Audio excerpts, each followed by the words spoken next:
베트남전에서 전사한 미군 전쟁 영웅의 전우가 32년 뒤 국방부를 찾아가 그에게 명예훈장을 줘야 한다고 말합니다.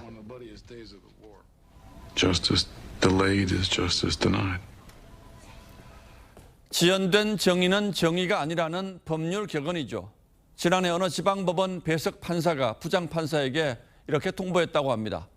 실연을 당했으니 적어도 한 달은 판결 선고를 못하겠다고.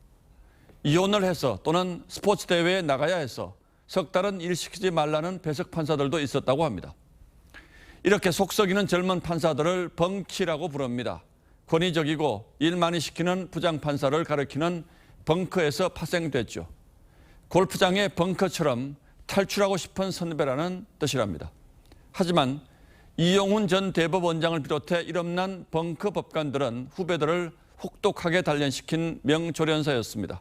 그런데 요즘엔 오후 6시 칼퇴근, 한 주에 판결문 3건 같은 암묵적 합의가 법원에 만연해 있습니다. 김명수 대법원장이 고법 부장판사 승진제를 폐지하고 법원장 추천제를 만들어 열심히 일할 이유가 사라진 탓이 크다죠.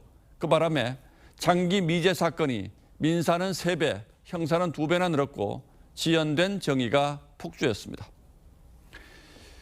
이균영 대법원장 후보자는 그런 김명수 대법원을 정상화해야 한다는 뜻을 천명해 왔습니다. 사법에 대한 신뢰가 나락으로 떨어지고 법원이 조롱거리로 전락했다는 돌직구도 피하지 않았습니다. 그러면서 정치가 법치를 집어삼키는 사법의 정치화를 비판하고 법관의 특정한 정치적 입장 탈피를 촉구했습니다. 그렇듯 김명수 대법원장은 자신이 이끌었던 진보 성향 모임 출신 판사들을 대법관을 비롯한 요직에 대거 앉혔습니다. 그 모임 출신의 판사가 울산시장 선거 개입 재판의 본안 심리를 15달이나 하지 않아서 1심이 벌써 3년하고도 7달을 끌고 있습니다. 조국 전 장관과 윤미향 의원 1심 판결도 3년 2달, 2년 5달 만에야 나왔습니다. 판사는 편하고 국민은 괴로운 재판 지연이고 한편으로는 정치적으로 지연된 정의가 자행되고 있는 겁니다. 그래놓고 김 대법원장은 재판 지연을 타개해야 국민 신뢰를 기대할 수 있다고 했습니다. 어디 이뿐인가요?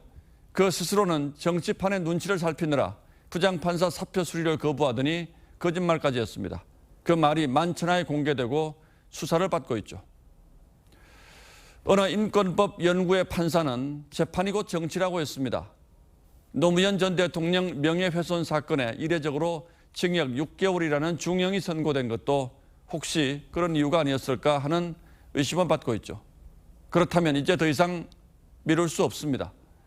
만신창이가 되어버린 사법부를 신속 공정한 정의 실천의 장으로 반드시 되돌려 놓아야 합니다.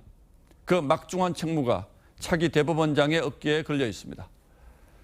지난 6년간 우리는 사법부 신뢰 붕괴가 어떤 결과를 초래하는지 두 눈으로 똑똑히 목도했습니다.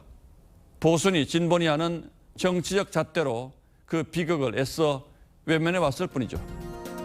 8월 23일 앵커의 시선은 다시 출발선에서였습니다.